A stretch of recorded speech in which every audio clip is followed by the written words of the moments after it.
When people think, at least in the United States, of networking and social networking, they think of Facebook, they think of Twitter, they think of electronic connections between people, or they think of smiling, insincere people handing one another business cards and saying, let's have lunch. We're going to spend a week investigating networks, but it won't involve either Facebook or passing out business cards.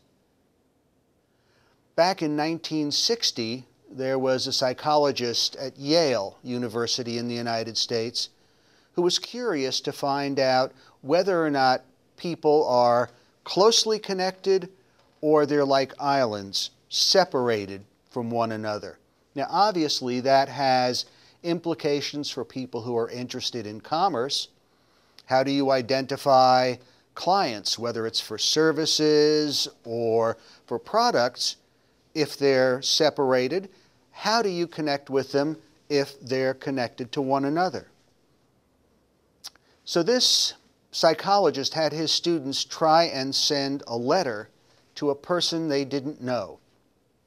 He told them a little about the person, and he said to them, you don't know this individual, but you may know someone who knows someone who knows someone who knows the individual. And what I want you to do is to take this letter and pass it on.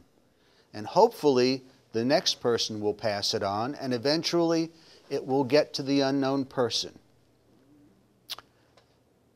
When the experiment was done, about 15% of the students were actually able to get this letter to the unknown person who lived halfway across the United States.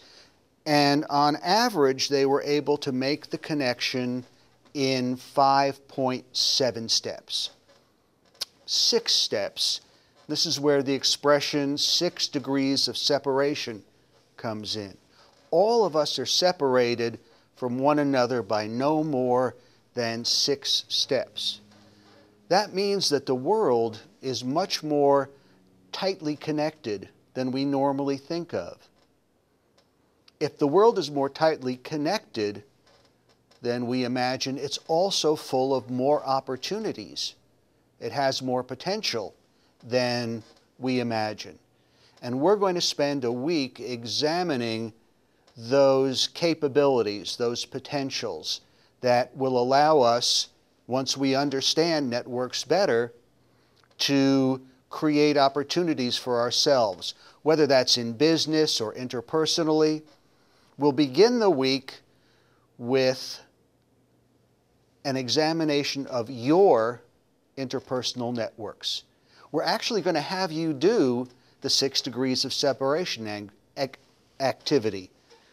We're going to run it through the internet and give you information on how to do that before you come to Charlottesville.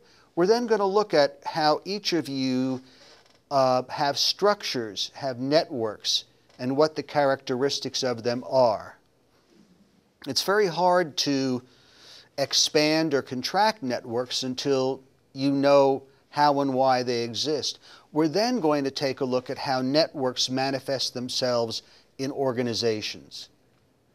Everybody who works for a large company knows that there's an organizational chart with one person at the top and many people at the bottom. But if you've worked in a large organization, then you also know that there's a structure behind that hierarchy of importance. And it's a structure of information. People who have information, whether it's technical or about people at work, aren't always the most important people, aren't always the highest people on the org chart.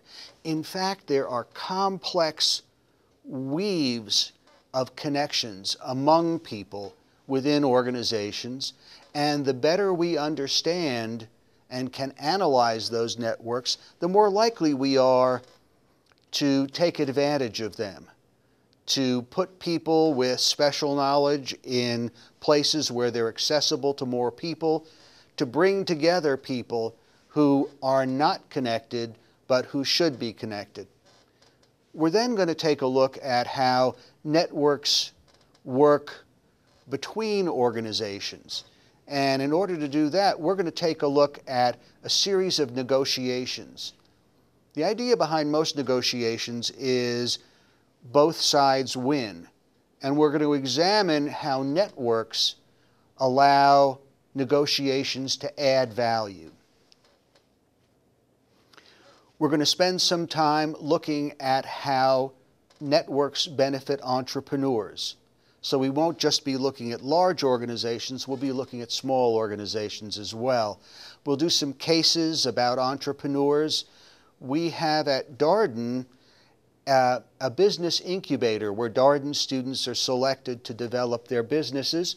We'll take a look at how networks played roles in the development of their business, and we'll spend toward the end of the week some time looking at angel investing, the process by which wealthy individuals help build businesses before they're at the venture capital stage. Hopefully by the end of the week, you'll have a better idea of the values that networks can add both to your personal life and to your professional activities. We look forward to seeing you in Charlottesville.